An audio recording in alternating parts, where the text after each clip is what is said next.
కావాలనే పాస్బుక్లు పెడుతున్నారు. బాగా బల్బులు వచ్చి పెడతాను మా రైతులు పాస్బుక్. ఎంతసేపు లైన్లో నిలబడతామని పాస్బుక్లు పెట్టిపోతాను.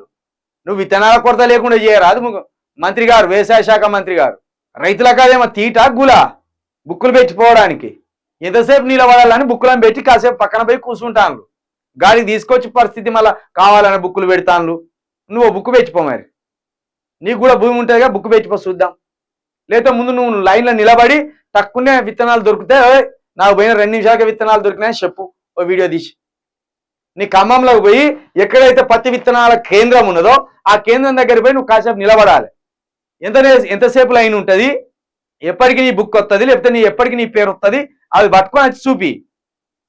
అప్పుడు అది డ్రామానా నిజంగానే కొరత సృష్టించబడ్డదా తెలుస్తుంది. లాఠీ చార్జ్ జరిగిందా ఆదిలాబాద్లా రైతుల మీద?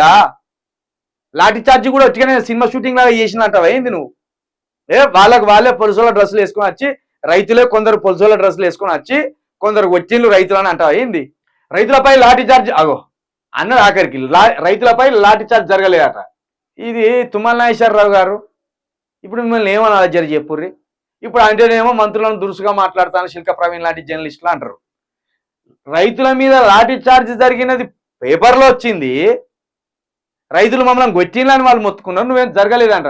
అంటే మీ ఏపుల మీద దెబ్బలు పడితేనే దెబ్బలు పడతాయి పడ్డట, సామాన్య ప్రజల మీద సామాన్య రైతుల మీద దెబ్బలు పడితే దెబ్బలు పడనట్ట, మీ ఈపుల మీద పడితేనే మీకు నొత్తనే నొచ్చినట్ట.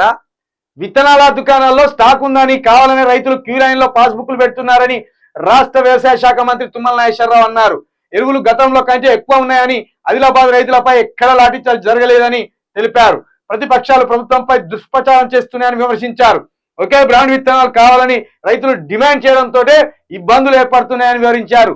రుణమాఫీ విషయంపై ఆర్బీఐతో చర్చిస్తున్నట్లు తెలిపారు.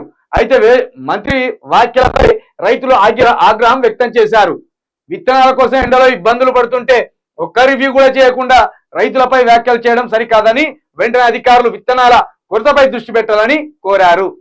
జర గది చూడు, గీ మాటలు బంద్ చేసి గీ అహంకారం మాటలు, గీ దురుసు మాటలు, గీ పనికిరాని మాటలు, గీ చేతగాని మాటలు బంద్ చేసి విత్తనాలు పుష్కలంగా ఉంచుర్రి. అవునయా రైతులు నువ్వేమంటావు, ఒకే రకమైన విత్తనాలు అంటాను, వాళ్ళకి అవే వేయాలన్నది కావచ్చు. అదే ఈ మరి తినటోనికి తినే తిండి పెట్టాలి కానీ అవసరం లేని తిండి పెట్టి ఇదే తినమంటే నీ ఇష్టమా? వాని కడుపుకి ఏది జీర్ణమవుతుందో గదే తింటాడు. వాని పంటలో ఏ పంట వేయాలనుకుంటాడో గా పంటకు సంబంధించిన విత్తనాలు మీరు అందించాలి. రైతు ఓడిన విత్తనాలు కదా మీరు అందించవలసింది. మీ ఇష్టానికి ఇష్టం. ఇప్పుడు నల్లరేగడి నేలలో వరి ఎక్కువ పడుతుంది, ఓ రైతుకు నల్లరేగడి నేల ఉన్నది, ఆ నల్లరేగడి నేలలో వరి వేయాలనుకున్నప్పుడు వరి విత్తనాలు అందించాలి. మొక్కజొన్న విత్తనాలు తీసుకొచ్చి నల్లరేగడి నేలలో అంటే చెల్లుతుందా? పత్తి విత్తనాలు ఇచ్చి నల్లరేగడి నేలలో పండించాలంటే చెల్లుతుందా? పత్తి వేయాలి, ఇసుక ఎక్కువ ఇసుకున్న నేలల్లో వేయాలి. ఎందుకంటే వారం రోజులకోసారి 10 రోజులకోసారి నీళ్ళు పెట్టినా చెల్లిపోతుంది. మంచి సారవంతమైన నేలలో ఏది వరేబాంని పండించాలి. పొంతలేని మాటలు మాట్లాడుకుంటే ఎందుకు సిగ్గు తీసుకుంటారు మంత్రి గారు? మీరు రైతులు అడిగిన విత్తనాలను అందించలేదంటే మీరు ఫెయిల్ అయినట్టే కదా, చేతగానితనమే కదా మీది.